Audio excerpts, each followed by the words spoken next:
Mirë, Zodika, do nisim me deklarimet publike ku thuhet se Belinda Balluku ka dorëzuar tek kryeministri Rama 3 herë dorëheqjen, por ai nuk e ka pranuar. Mendoni se ishte refuzimi i dorëheqjes një akt mbështetje politike nga ana e kryeministrit Rama, apo ndoshta një mesazh për drejtësinë që qeveria nuk tërhiqet pavarësisht presionit që po i bëhet sa i përket rastit të Ballukut? Tani, me thënë drejtën, çdo deklaratë që bën Rama ka i problem, është e pabesueshme. Sepse koha ka vërtetuar gjithmonë të kundër natyrës që Rama ka thënë.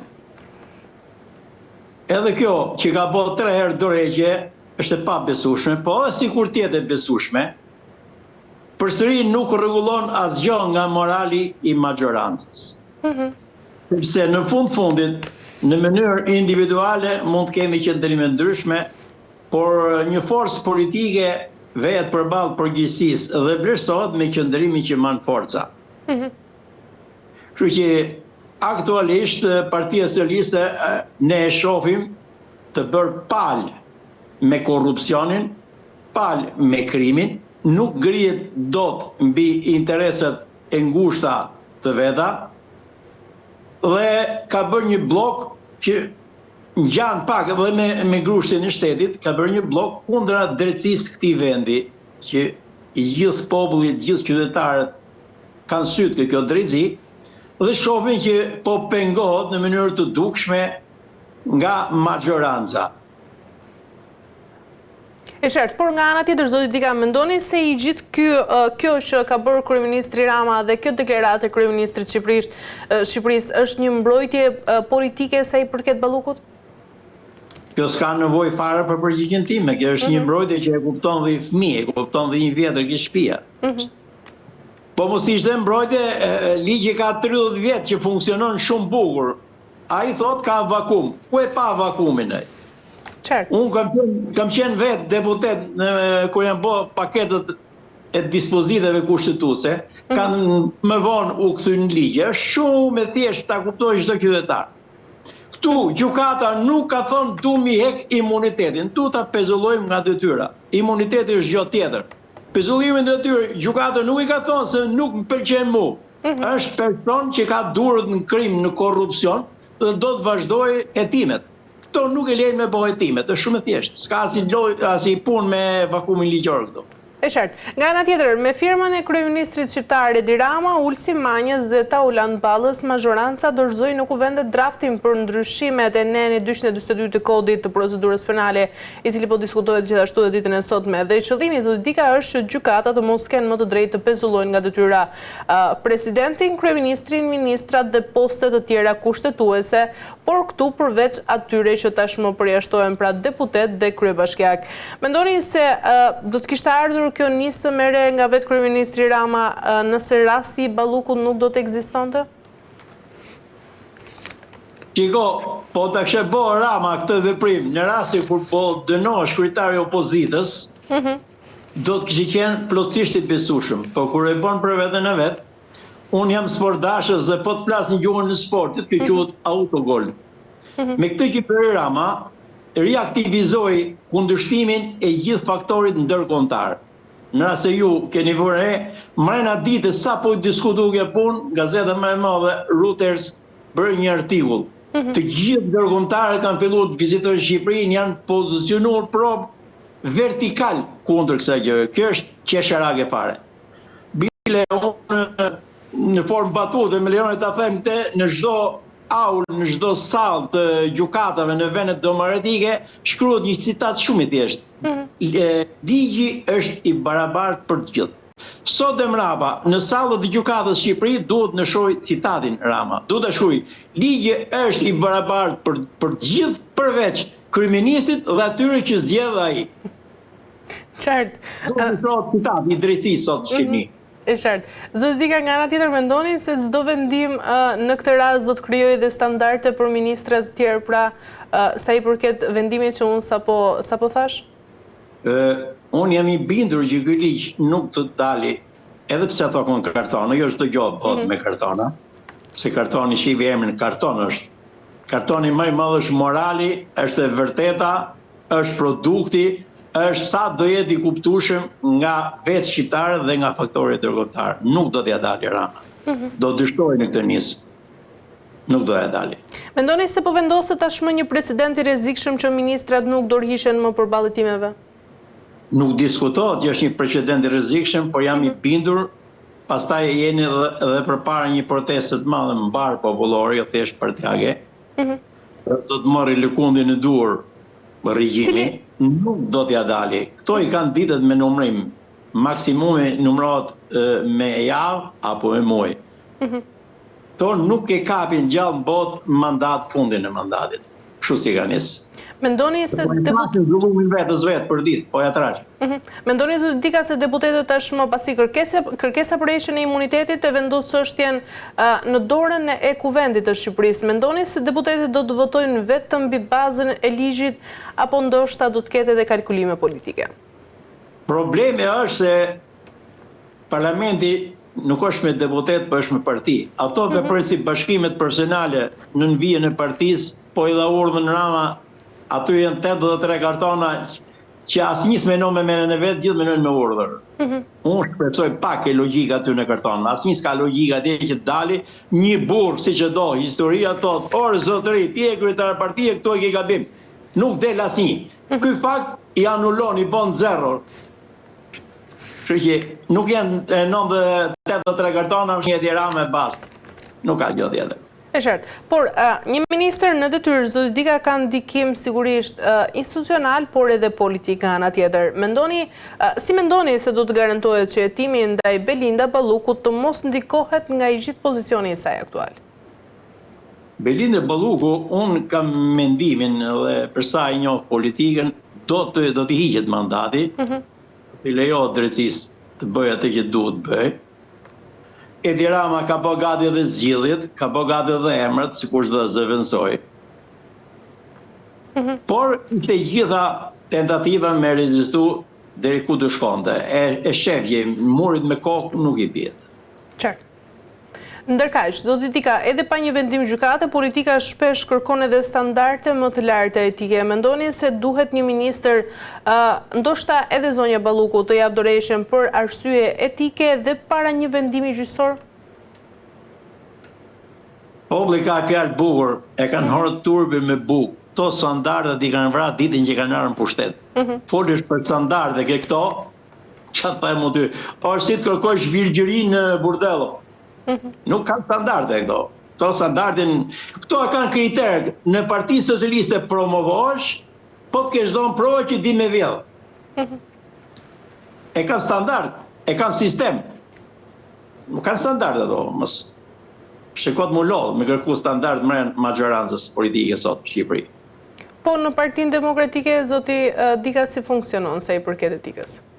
Unë nuk jem nga ato që e shoh bardhëzi. Unë do të kushafyrit të quaj veten militant. Unë jam mbështetës, jam formues i Partisë Demokratike, e mbështes vazhdimisht, jemi politikëve të djata, por kur ka gabime, unë i them.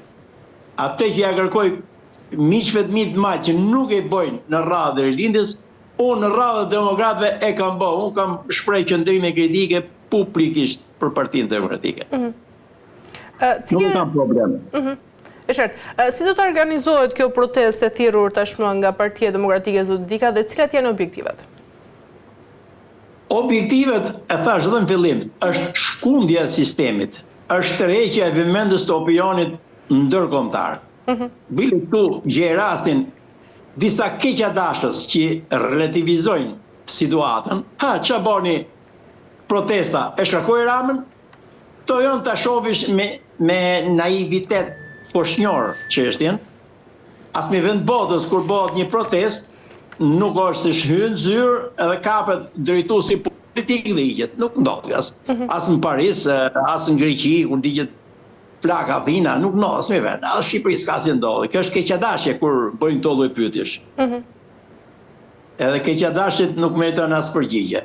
Por qëllimet edhe protesta sapo ishte me datën 10, i arriti qëllimit. Shumë media të mëdha ndërkombëtare sensibilizuar në opinionin ndërkombëtar, po kur themi opinionin ndërkombëtar, në atë opinion ushqen edhe politikanët e atyre shoqërive, dhe to ndryshuan qëndrim. të fiqe për në kërshtet 6 muaj para ishte çmenduri. Sot nuk është më çmenduri, sepse një pjesë e madhe e shtetet europiane kanë ndryshuar qëndrim në raport me mbështetjen e qeverisë shqiptare. Mendoni se Kjo është meritë e protestave, duhet njohur. E qartë. Mendoni zoti Dika se protesta e organizuar, pra ajo që sapo ndodhi, ishte brenda të gjitha standardeve, pasi është thënë se janë përdorur të mitur, janë përdorur fëmijët në vijën e parë të protestës dhe aty ku ka përshkallëzuar edhe dhuna? Shiko, po ta krahasojmë me protesta analoge që ka bo vetë majoranca që i kritikon, kjo protest ka qenë shumë e butë. Po edhe në vendet më demokratike të Evropës, protestat janë protesta.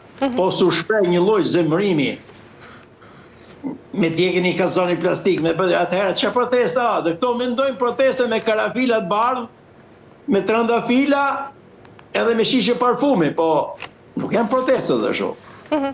E qartë. Mendoni se i gjithë rasti dhe këto zhvillime të fundit që kanë ndodhur tashmë në vendin tonë mund të përdoren si provë e kapjes së shtetit? Unë mendoj që kapja e shtetit Shqipni nuk ka nevojë për prova të reja. Prova më të mëdha që një kryeministër e mron presidentin pa asnjë lloj kolegjialiteti, siç e ka mëruar Edi Rama 2 herë rresht presidentët, që të shesi ishuj, të shesi të sopa bregdetje, të bojë marrëveshje, të japi koncesione territoriale për qendër refugjatësh, pas një lloj diskutimi social. Në Shqipëri kanë arru shihen, çdo thotë që edhe populli të jetë pjesë e vendimarrjes për intereset e tij. Edi Rama kujton se është pronar i popullit shqiptar. Nga mënyra se si sillet, se si i trajton shqiptarët, ai si pronar. Në fakt, politikanët nuk janë pronar, po janë zgjedhur aty për të shërbyer qytetarëve. Përndryshe, vendimet me sensibilitet me rëndësi për fatin e qytetarëve merren dhe me referendume. Shqipni, shumë analist ja kanë arru shihen fjalës referendum, nuk dinë ta përkthejnë shqip për vagi. Në kohën e qeverisë Partisë Demokratike u bë një referendum dhe humi. Sali Berisha atëherë dhe i njofti dhe respektoi. To janë prova që mu më japin nder të pranoj që jam mbështetës i Partisë Demokratike. Po ku ka gabime, natyrisht duhet them, se po si ja thesh unë, kush do e thotë. Zoti Dika, për të rikthyer sërish tek protesta, mendoni se protestat e organizuara tashmë nga Partia Demokratike janë vetëm për qytetarët dhe për të vendosur drejtësinë tashmë në vendet e quajet, apo ndoshta për mbijetesën politike të opozitës duke parë edhe zhvillimet e fundit? Shiko, çdo opozitë në botë, kur bëhet rotacioni politik, është aty që një ditë do mori pushtetin. Po thënë nuk jam për këtë, nuk është i sinqert dhe nuk thotë vërtetën. Por që u protesta, u boga për t'i dhënë karrige opozitës dhe për të heqë që kanë karrigen, kjo nuk është e drejtë. Në programin elektoral që pati Partia Demokratike, pjesë e cilës u bërë edhe unë si kandidat, ishte i shkëlqyeshëm. Vendet dorë tek pensionet, vendet dorë tek çmimet e karburantit, vendet dorë ke minimumi jetik, vendet dorë ke politikat afatgjate për rikthimin e gjakderdhës sociale që Shqipërisë i kanë ikë 1 milion bi dhe bia. Kjo është një gjë shumë e dhimbshme. Me këtë ritëm Shqipëria pas 20 vjetësh do të jetë një fatkeqësi e madhe. Do të shohim më shumë bangladeshës se shqiptarë në Shqipëri pas 20 vjetësh. Por nuk gënon për këtë punë. Unë nuk pretendoj për karrige, s'kam as si pikë dëshirë të jap karrigën as njërit as tjetrit. Por ama jemi bindur duke heqë nga qeverisja këtë bandë të papërgjeshme që e kanë menën vetëm të pasuron dhe të vjedhin, çdo lloj qeverie që do vi, do jetë më mirë se këto. Pastaj, qeveria teknike nuk presupozon ardhmën e Partisë Demokratike. Presupozon një qeveri neutrale të kryej kushte dhe të jenë vetë qytetarët të vendosin. Nëse nuk pëlqejnë Berishën, pëlqen një tjetër, burim të respektojmë cilin do që të vendosi populli shqiptar me votë lirë. Por Shqipëria është vrarë dhe vota lirë. Po, por zoti Dika, pse qytetarët duhet t'i besojnë sot Partisë Demokratike, kur shumë prej tyre janë zhgënjur edhe nga qeverisit e mëparshme? Shiko, edhe unë kam pas vrejtje për qeverisit e mëparshme, Por them drejtën, deri këtu zullumi kur është shumë larg. Zullumi që kanë bërë qeveritarët e Partisë Demokratike. Unë ishim kundër të një qeveritari të Partisë Demokratike kur merreshin vesh i gruaja vet ka hap një lokal. E qushim korrupsion shumë madh. Sot nuk bëhet fjalë fare për lokale. Lokali sot numërohet graticel. Sot dhuratat janë marramendse, sot shifrat janë marramendse. Tu akuzojnë akoma, po tu gazetarët e investimit do të bëjnë një farë pune. U ka vu tabel qiti rruga Kombit, se gjatë punimeve në një segment caktuar ku pati vërtetë reale u ngreqimi rrugës. Edhe u ka bërë nomi atëherë. Po burim le të morë një krahasim sot. Sa lek ka shpenzuar kohën kur ishte ministri i transportit Lulzim Basha në qeverinë demokratike dhe sa i bën kilometri linear sot autostradës Shqipëni. Sa shumë janë vjedhur me rrugës Shqipëni. Pastaj shohin to që pa akuzohen edhe qeverinë e Partisë Demokratike. Në sa tratë është shem rruga Kombit apo tunelet e rrugës Kombit dhe si po shemën rrugët që po bën Belin në Balluku për ditë. Po shemën bankinat, po qajnë tunelet, po rrjedhin ujë, po ka pasiguri. To e kanë vrarë Shqipërinë edhe për kohën që s'do jenë, jo për kohën që janë. I kanë vrarë dhe të armën Shqipërisë. E qartë, por në këtë protestë ka disa objektiva, pra ashtu si thatë edhe ju. Në rast se këto kërkesa nuk do të merren parasysh, zoti Dika, a mundet ose a rrezikon opozita të radikalizohet? Nuk radikalizohet opozita, radikalizohet vetë shoqëria shqiptare. Ti, kur shkon me negociu me një komshi, për një padrejtësi që e ke fqinjën ta tek shtëpia, dhe ai të përgjigjet shumë keq, edhe ti i radikalizon veprimet tuaja, edhe qeveria. Populli, qytetarët nuk janë armiku, janë ato me të cilët takset e tyre këto jetojnë në pushtet. Nuk trajtohet qytetarët si që trajtojnë këto. Duke fut policë civil, të infiltrum, duke godit, duke rrëby njerëz si për ringjiereve. To janë skena që edhe ne që jemi e shtetit na irritojnë. Na irritojnë vërtet. E qartë. Mirë, zoti Dika, për të mbyllur, ndërkaq, pyetja e fundit. Nëse nesër, mbas këtyre protestave që do të organizohen, qeveria nuk do të ketë një reagim, cili është hapi konkret i radhës pra i Partisë Demokratike? Do të kemi një përshkallëzim tjetër apo do të kemi një tërheqje të këtyre protestave? Kur fudhësh një lojë, tërheqje nuk ka. Ka vetëm përshkallëzim. Ndryshe nuk mund të jenë opozitë. Do dalë që jenë bashkë fajtor edhe bashkë përfitues në intereset ekonomike të kësaj magjorance. Në rast se do të thyet, do ketë vetëm përpara dhe asnjë gjë tjetër.